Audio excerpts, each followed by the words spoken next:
इस फ़िलॉसफ़ी को सबसे ज़्यादा पॉपुलर किया फ्रेंच फ़िलॉसफ़र अल्बेर कामू ने। कामू कहते थे कि जीवन अब्सर्ड है, मतलब बेतुका। लेकिन ये निराशावादी फ़िलॉसफ़ी नहीं है, बल्कि ये हमें सिखाती है कि ऐसे बेतुके जीवन में भी खुशी कैसे ढूंढें। चलिए शुरू करते हैं। एब्सर्डिज्म की बेसिक आइडिया ये है कि ब्रह्मांड और जीवन में कोई इनबिल्ट मतलब नहीं है।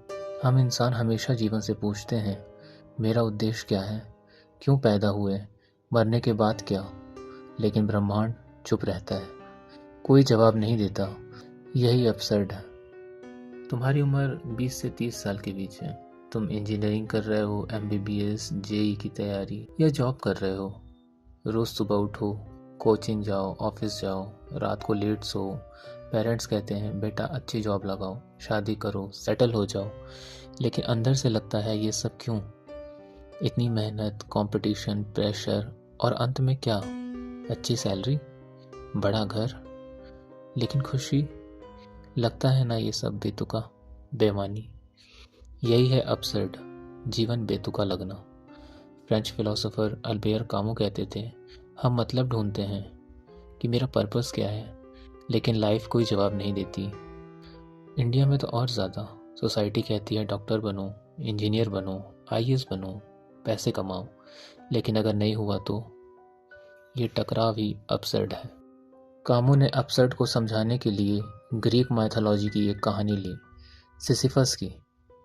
सिसिफस एक राजा था जिसने देवताओं को धोखा दिया।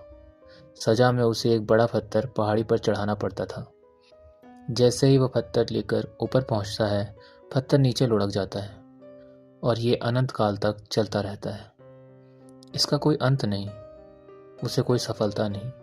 कामू कहते हैं हमारी ज़िंदगी भी ऐसी ही है। हम मेहनत करते हैं, सपने पूरे करने की कोशिश करते हैं, लेकिन अंत में सब व्यर्थ लगता है। मौत सब खत्म कर देती है। लेकिन कामू का सबसे फेमस लाइन है, हमें सिसिफस को खुश करने की कल्पना करनी चाहिए। क्यों? क्योंकि सिसिफस जब पत्थर नीचे लुढ़कता देखता है और वापस नीचे आता है, उस पल में वो अपसर्ट को पूरी तरह महसूस करता है। लेकिन वो विद्रोह करता है, वो फिर से पत्थर उठाता है। ये विद्रोह ही उसकी आज़ादी है। वो देवताओं की सजा को स्वीकार करता है, लेकिन हार नहीं मानता। इसी में उसकी खुशी है। कामू कहते हैं अपसेट का सामना करने के 3 रास्ते हैं। पहला, खुद को हार्म करना, जीवन छोड़ देना। लेकिन ये अपसेट से भागना है, इसे स्वीकार नहीं करना चाहिए। हमें जिंदगी जीना चाहिए। दूसरा, लीप ऑफ फेथ, मतलब धर्म या कोई आइडियोलॉजी में विश्वास करके ये मान लेना कि जीवन का कोई मतलब है, जैसे गॉड है, स्वर्ग है। लेकिन कामू कहते हैं ये धोखा है खुद से। अपसर्ड को इग्नोर करना है। तीसरा है विद्रोह। अपसर्ड को स्वीकार करो, लेकिन उसके खिलाफ बगावत करो।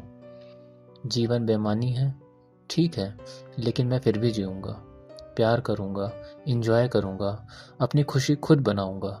यही असली अपसर्डिज्म है। 9 to 5 जॉब बोरिंग लग रही है, विद्रोह। साइड हसल शुरू करो, कंटेंट क्रिएट करो, ट्रैवल करो। पेरेंट्स प्रेशर दे रहे हैं शादी का, विद्रोह करो, अपनी मर्जी से जियो, अपनी खुशी को प्रायोरिटी रखो। कंपटीशन से थक गए हो, छोटी खुशियां ढूंढो, दोस्तों के साथ घूमो, पार्टी करो, हॉबीज फॉलो करो। एब्सर्डिज्म कहता है कोई बड़ा पर्पस नहीं, गुड, अब प्रेशर फ्री हो, खुद बनाओ मतलब, अच्छा खाना खाओ, म्यूजिक सुनो, लव करो, प्रोटेस्ट करो अगर गलत लगे तो। ये फिलॉसफी डिप्रेशन नहीं देती, बल्कि आज़ादी देती है। जहाँ सोसाइटी रूल थोपती है, वहाँ विद्रोह करके खुश रहो। सिसिफस की तरह पत्थर धक्का देते रहो।